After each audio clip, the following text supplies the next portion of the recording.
Hello viewers, welcome back to Mamata specials. Friends, ఏ వయసు వారు ఎలాంటి ఆహారం తీసుకోవాలో మన గరికపాటి గారు చేసిన వీడియో ఈరోజు మన మమతా స్పెషల్స్లో స్పెషల్గా మీకోసం.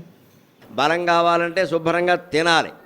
ఈశ్వరోమని మనుషులు ఉంటే దేశమేగతి బాగుపడునో అన్నాడు గురజాడ గారు. పాపం తిండి కలిగితే కండగలదోయ్, కండగలవాడేను మనిషోయ్ అన్నాడు. అందుకని శుభ్రంగా వయస్సులో ఉన్న పిల్లలు బాగా తినాలి. పత్రికల్లో ఈ మధ్య వస్తుంది, గమనించండి. ఇంకొంచెం నెయ్యి వేసుకో, ఇంకొంచెం నెయ్యి వేసుకో అన్నారు. నెయ్యి వేసుకోవాలి. 10 ఏళ్ల వయస్సు నుంచి 30 ఏళ్ల వయస్సు వరకు నెయ్యి బాగా తినాలి. ఘృతేన వర్ధతే బుద్ధి అన్నారు. పాలు, పెరుగు, వెన్న, మేగడ, నెయ్యి ఇవన్నీ తినాలి.